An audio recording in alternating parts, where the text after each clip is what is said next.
Hi friend, நான் உங்கள் Jenny. Hussaini karate master எல்லாருக்குமே தெரியும். கராத்தா மாஸ்டர்னாவே என்ன தெரியும் நம்மளுக்கு? ரொம்ப வலிமையானவங்க அப்படின்னு சொல்லிட்டு நம்மளுக்கு தெரியும். ரொம்ப தைரியமானவங்க, ரொம்ப ஸ்ட்ராங் பில்டர் அப்படின்னு எல்லாம் நினச்சிட்டு இருந்தோம். அவருக்குள்ளேயே இவ்வளோ வலிகள் வேதனையா அப்படின்னு சொல்லிட்டு அவருடைய இன்டர்வியூவில் தான் நான் பார்த்து தெரிஞ்சுக்கிட்டேன். என்ன அப்படின்னாக்கா, அவங்க மம்மி பார்த்தீங்கன்னாக்கா செகண்ட் மேரேஜ் பண்ணிக்கிட்டாங்க. அவர் ஒரு அவார்டு ஃபங்க்ஷனில் ஏதோ ஒரு ஃபங்க்ஷன் போயிருக்கிறாரு.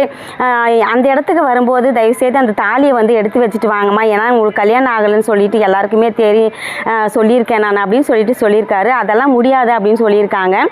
அதே பார்த்தீங்கன்னா செகண்ட் டேடியோட அவங்க ஸ்கூல் போயிட்டு பார்த்தீங்கன்னா அவங்களுக்கு ஏதோ ஒரு அவார்டு கொடுக்க போகிறாங்க.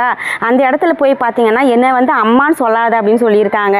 இப்படி கூட ஒருத்தர் இருப்பாங்களா அப்படின்னு சொல்லிட்டு நிறைய நான் ஷாக் ஆனேன். எவ்வளோ வலிகள் வேதனைகள் அந்த மனசுக்குள்ள இல்லைங்களா? அந்த வலிகளை விட மரண செய்தின்னு ஒன்று வந்துச்சு பார்த்தீங்களா அவருக்கு. இந்த நாளில் தான் நீ இறக்க போகிற, நாளைக்கோ என்னைக்கோ எனக்கு தெரியாது அப்படின்னு சொல்லிட்டு டாக்டர் சொல்லும்போது ரொம்ப தைரியமாக எல்லாமே ஃபேஸ் பண்ணார். தைரியமாக இன்டர்வியூ கொடுக்குறாரு.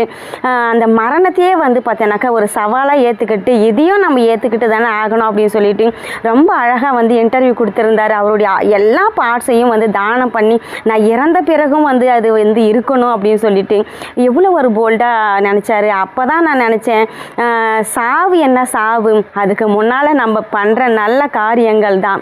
நிஜமாகவே சொல்கிறேன், வாழும்போது மற்றவங்களுக்கு நம்ம உதவியாக இருக்கணுமே தவிர உபத்திரவமாக இருக்கக்கூடாது அப்படின்னு சொல்லிட்டு அவருடைய இன்டர்வியூ பார்த்து நான் ரொம்ப வியந்து பார்த்தேன்.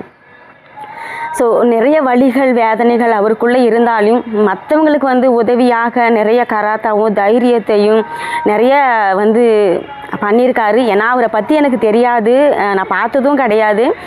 என்னடா எல்லாரும் உசைன் அப்படின்னு சொல்கிறாங்களே அப்படின்னு சொல்லிட்டு அந்த பக்கம் பார்க்கும்போது தான் அவளுடைய இன்டர்வியூவெல்லாம் பார்க்கும்போது ரொம்ப ஷாக் ஆனேன். ஸோ இருக்கும்போது நம்ம மற்றவங்களுக்கு எப்பவுமே உபத்திரவமாக இருக்கக்கூடாது. நல்லது செய்யணுனாலையும் கெட்டது யாருக்குமே செய்யாதீங்க. ஏன்னா வாழறது கொஞ்ச நாள், அது நம்ம இன்றைக்கோ நாளைக்கோ கூட இருக்கலாம். ஆனால் நம்ம போயிட்ட பிறகு நம்மளை பற்றி ஒருத்தர் நல்ல விதமாக பேசணுமே தவிர கெட்டதான் நம்மளை பேசிடவே கூடாது.